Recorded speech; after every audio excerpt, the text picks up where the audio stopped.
Kinnisvaraminutid. Stuudios Ahto Kalda ja Rainer Olgo.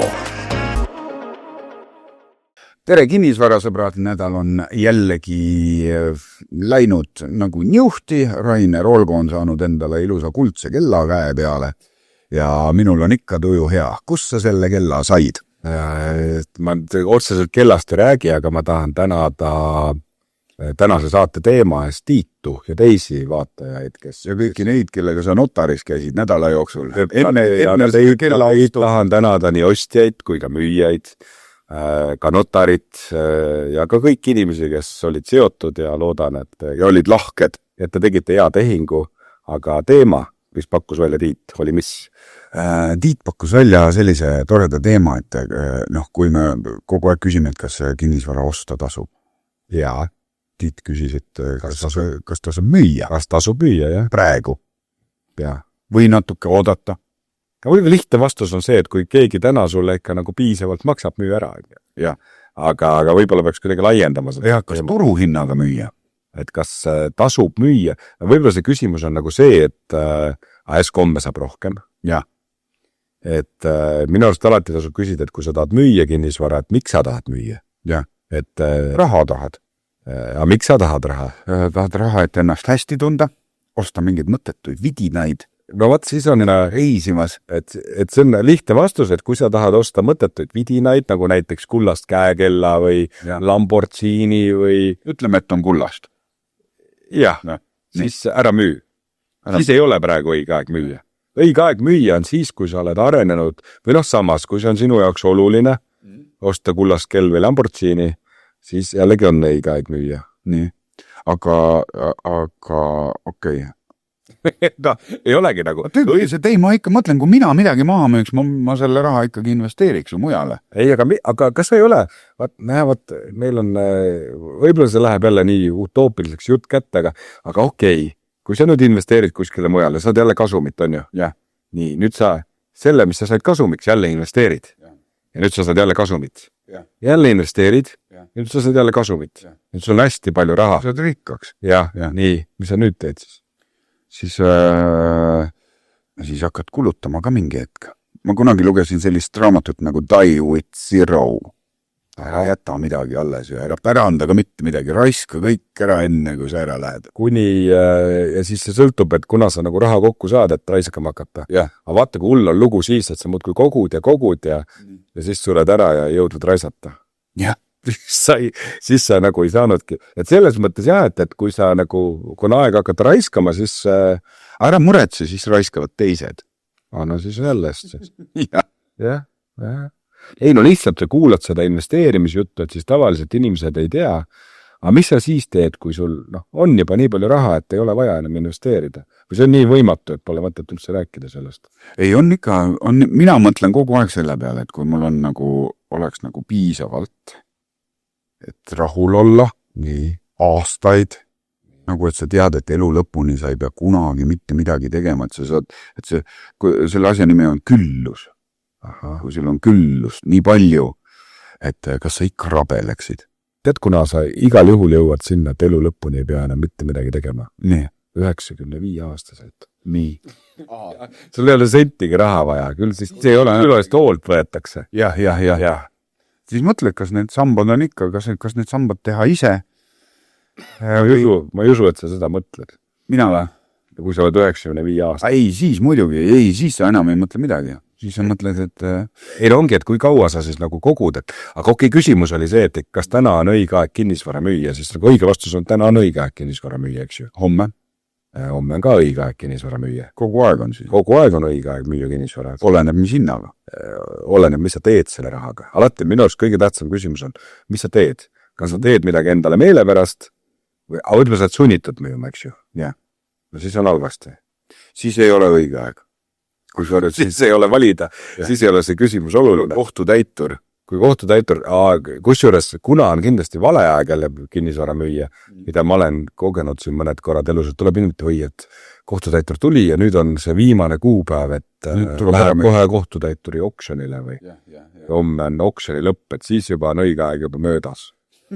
et tuleks tegeleda, kinnisvara müük on see, et ega ta reeglina võtab, kui sa tahad ikka õige turuhinnaga müüa, siis läheb ikka mitu kuud aega tihtilugu ja ei saa niimoodi viimase hetke peale seda kinnisvara müümist lükata, nii et täna on õige aeg.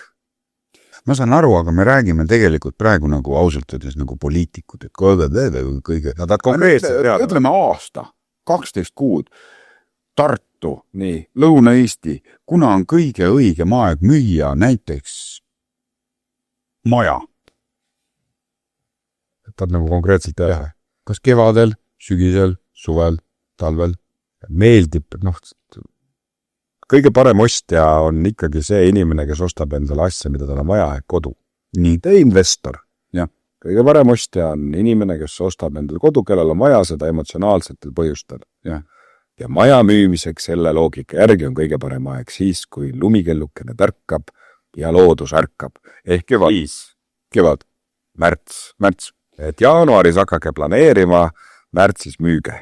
Aga kui, ütleme, ühetoaline korter? Jällegi Tartu tingimustes. Jah. Ühetoalise korteri kõige parem müügiaeg on augustikuus. Ehk siis, kui lumikellukene on juba ära tärganud, siis aprillis hakka valmistuma, et tudengipoisid ja tudengitüdrukud ja nende vanemad tulevad turule augustis ja kõige juulis. No juba juulis tulevad, aga ütleme, sükene tipp on ikka augustis tavaliselt. Ka see aasta olid mõned tipud. Oli. Ja ta nii on. Aga nüüd võtta järgmine objekt, millal on õige. Vaata, kui jumala hästi küsin. Garaaž. Millal on õige aeg müüa garaaži? Millal inimene kõige rohkem ütleb, lähtume sellest, mis tavaline... Loogika ütleks. Kuna garaažisel. Siis sa näiteks sügisel tahad tsiklit panna, tahad panna asjad garaaži ja moosid salve. Ehk siis kõige parem aeg on meie ilmastiku järgi oktoobris. Sest see on kõige viimane aeg. Väga lahe. Ja veel on üks variant muidugi, see on värimehed, et nii? Kuna kõige rohkem pankrot on, et see vara on vaja sinna kuskil ära laha. Tead, kuna on kõige õige aeg, ma praktika põhjal ütlen, hoopis garaaži müügi jaoks on kõige õigem aeg, hoopis teine aeg. Nii? See garaaži müügi aeg on kõige parem, mis ma ütlesin, kuna lumidel, märts-aprill või? Ja ma mõtlesin. Ja märts. Nii. Järelikult maikuu on kõige parem, sest kogu see träna, mis sa pead sellest majast välja kolima, aga mida sa ei raatsi ära visata, tuleb kuskile panna. On ju, ja maja ees saib palju raha. Garaaži ei maksa ju mitte midagi majaga võrreldes. Ostad garaaži, paned oma träna sinna. Ja viskad aasta pärast ära. Mis meil veel on? Kinnisvara mõttes või? Ei, meil on, sa ütlesid ühetoaline korter. Ei, see on kinnisvara. Ühetoaline korter, maja, garaaž on meil läbi, kas need on kõik gruppi? Ütleme kahetoaline korter. Kahetoaline korter. Eks siis juba on õige aeg. Ja mitte tudengi, vaid juba väikse pere jaoks. Siin tuleks jälle leida, mis võiks olla tavatarbija jaoks kõige parem aeg aastas. Kahetoalist ostetakse ka välja üürimise jaoks. Jah. Et siis nagu see tudengite asi peaks siin ka nagu paika, eks ju. Aga näiteks mõni, kellel on maja, on hakanud majanduslikult kehvalt minema, nüüd maja maha ja ta ostab endale näiteks kahetoalise. Ja siis on maikuu jälle. Siis on maikuu. Ja, aga mis puhul kahetoaline on tavaliselt selline väikese pere või esimene kodu? Ja või siis vastupidi, kui sul näiteks pere jääb väiksemaks, näiteks laps kasvab suureks, kolib välja, meil ei ole vaja 4 tuba enam, mis me teeme 4 tuba? Nii, kuna laps läks kooli, eks ole, kolis välja augustis, aga nüüd sa natukene mõtled ka, et siis jaanuaris. Aga ei saa see jaanuaris, sest su maja on müümata. Raha pole. Raha tuleb maja müügist. Või siis juhtub niimoodi, et näiteks jõulupidudega lähed liiale ja visatakse kodust välja. Või siis teisipidi jõulupidudel läheb hästi ja leiad kaaslase. Aga siis sa pigem üürid, eks ju. Siis algul üürid, see on ikka üürid mingi vingema, et näidata. Ja siis kahetoaline. Jõukust välja. Kahetoaline on tegelikult ikkagi jõuame sinna, et aastaringi kaubeldav asi, et see on teisejärguline asi. On veel meil mingid kord. Ja kahetoaline on selline väga universaalne, et sa saad teda ikkagi välja üürida lihtsalt. Ise saad hakkama isegi. Müüa saad.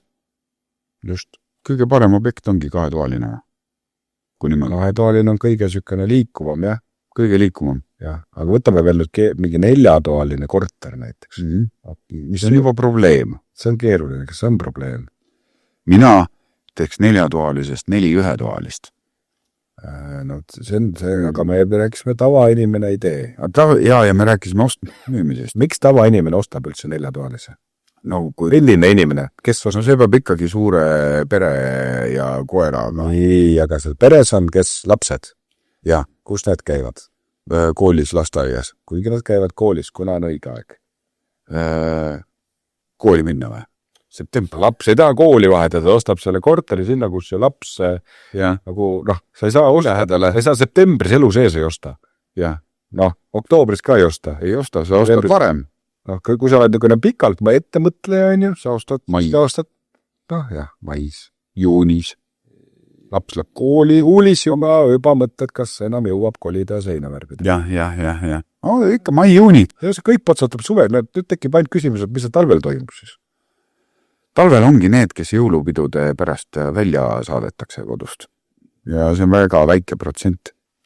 Talvel ostavad kõiki neid muid asju ja kõiki neid asju need, kes sellel ajal, kui kõik ostsid ei saanud, sest siis oli kallis. Ja talvel tulevad need mured ka välja. Olen ise ka kokku puutunud, et näiteks mõni seina pragu lased külma läbi. Talvel ostavad ettevaatlikumad inimesed. Ja selles mõttes mina soovitaks osta talvel. Just. Kui sa tahad osta mingit puuküttega maja või mingit sellist teistsugust, siis sa näed täpselt kõige paremini ära kommude arvad, mis need lagi on, seda sa saad ju suvel ka vaadata, aga sa saad reaalselt käia tunda seda tuult, mis läbi tuleb. 3 asja, mis me saime. Ja just, et tulles tagasi nagu, mis me saime, et kinnisvara müümiseks on mõned ajad paremad kui teised. Jah. See on see, mis nüüd kirja läheb. Muidugi, mõned ajad on paremad kui teised. Jah. Pole paremaid ega halvemaid aegu, on hetk, milles viibime praegu. Nii. Iga aeg on hea aeg, kui sa tead, mis sa sellega peale hakkad. Arvule, Maarjo. Ei, aga see on konkreetne. Alati on õige aeg, kui sa tead, mis sa selle rahaga peale hakkad. Kuidas See on väga, väga ilus, konkreetne, otse südamest. Ja kui tahad rohkem raha saada, mõtle tavainimese peale. Jah. Nagu tavalise, lihtsa inimese peale. Jah. Kõik. Lihtsalt, palun, võta heaks. Vastatud küsimus. Aitäh. Läin poolt tundigi. Ja kui teil on omad küsimused, siis kirjutage meile. Näete, vaadake kui ilusasti, me vastame küsimustele. Me analüüsime. Ja täpselt nii ongi. Aitäh, et kuulasite. Ja vaadake www.olgo.ee. Vaadake sinna ka. Vaadake sinna ja kuulake XR raadiot ja loomulikult vaadake Tartu Teatajat. Seal näete lugemist, näete vaatamist ja kõike toredat järgmiseks nädalaks. Kinnisvara minutid. Stuudios Ahto Kalda ja Rainer Olgo.